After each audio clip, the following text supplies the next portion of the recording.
One of the big things about life is to have security. And one of the aspects of security is to keep the nation going. One of our difficulties we have is when we consider our energy supplies, or more particularly, our petrochemical supplies. In this country at this point of time, because of how we have arranged things over the last several years, we actually have currently on hand no more than 22 days supply of petrol, no more than 17 days supply of diesel. And for all of the rest of the products from petrochemical products, that's the oils and all those other things, greases and stuff, 27 days supply. Our security, national security, recommends that we have a minimum of 90 days. We are so far below what's required, it's ridiculous. Of course, the government has purchased a whole bunch of supplies offshore. We are an island nation.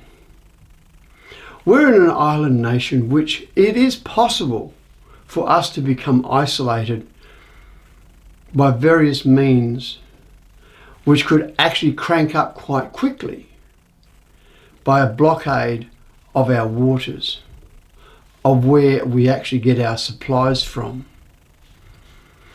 There was a time in this country where we used to produce our own petrol. Sure, we imported a lot of the crude supply, but we also had our own. But we would actually process the fuels in this country. We haven't got that capacity anymore. We have lost that capacity. I never forget when I was in South Africa during the late 70s. Even at that time, with an embargo against South Africa, their fuel supply was far greater than what it is here. Of course, they did it by some very dodgy means. There were tankers that disappeared somewhere near the coast of South Africa.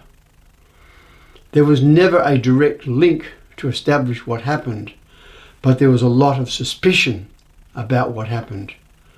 I don't suggest any illegal action. I do suggest that what we need to be doing is what every nation should do, is shore up your energy supplies.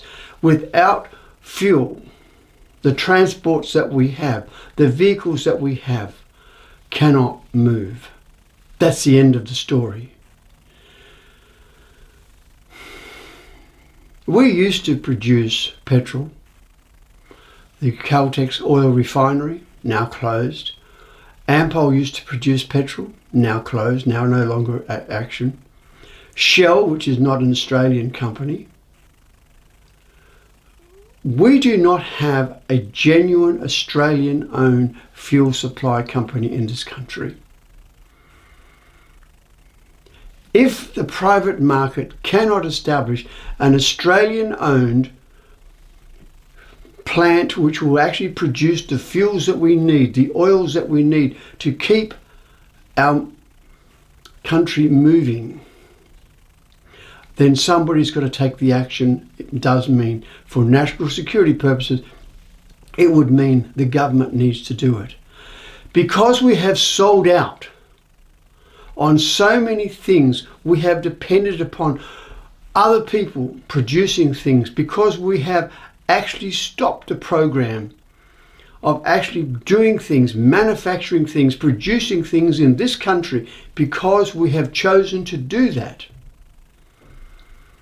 Because of us being beholden to a Lima Convention of 1975, we have lost the capacity to actually be independent.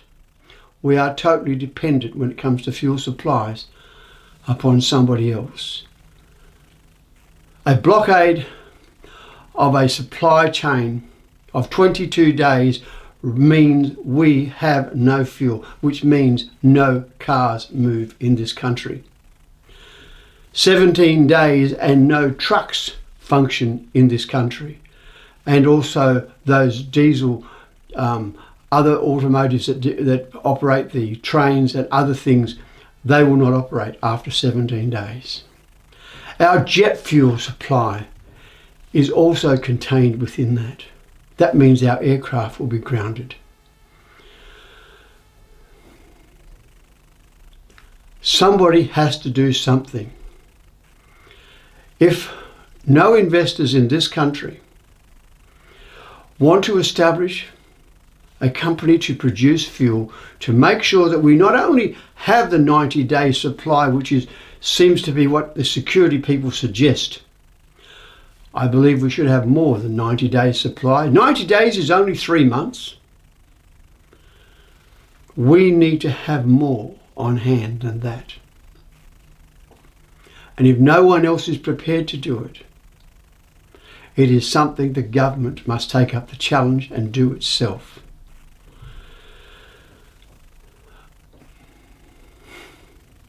We need to have Australian-owned manufacturing in this country so that we are not tied to the curtails of somebody else. We cannot be continually tied to somebody else on the supply chain.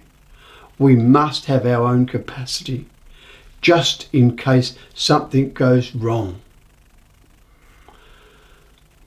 I'm Milton Kane, Christian Democratic Party.